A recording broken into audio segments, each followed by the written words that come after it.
বেটুর জন্মদিন বলে কথা, সেলিব্রেশন তো একটা করতেই হবে। কত বছর পূর্ণ হলো আমার বেটু। চলো আজকের ভিডিওতে তোমাদের সবটাই বলি। প্রথমে তো ভেবেছিলাম একটা কেক কেটে ঘরের মধ্যে জন্মদিনটা কোনো রকমে সেরে ফেল, কিন্তু তা বলে তো আর হয় না। কেকটা তো আর ঘরের মধ্যে একা একা কাটতে পারবো না।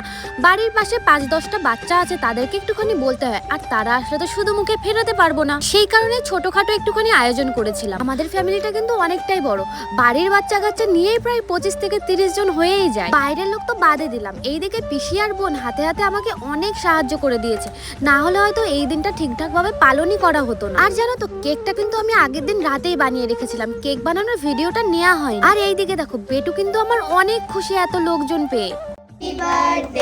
Happy birthday to you. ও যে এত খুশি হয়েছে সেটা দেখে মনে হচ্ছিল ভাগ্যিস কেকটা আমরা একা একা কাটেনি, আমাদের যে ভাই বোনগুলো বাড়িতে রয়েছে তাদেরকেও ডেকে নিয়েছিলাম। এইদিকে তো কেক কাটার পর্ব শেষ, তাই ছোটদের খেতে বসিয়ে দিলাম আগে ভাগে। জন্মদিনের মেনুতে ছিল বেবি নান, পনির আর চিকেন দিয়ে চানা মশলা, আর সাথে কিন্তু পায়েস। বাচ্চাদের সেলিব্রেশন কমপ্লিট করে আমরা চলে গেলাম বড়দের সেলিব্রেশন করতে আমাদের সেকেন্ড রুমে। আমার বার্থডে না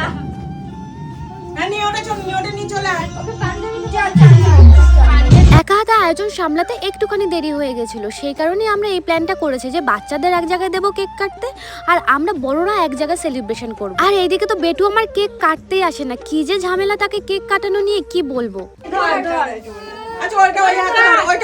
আগুনটা কে নিবালো?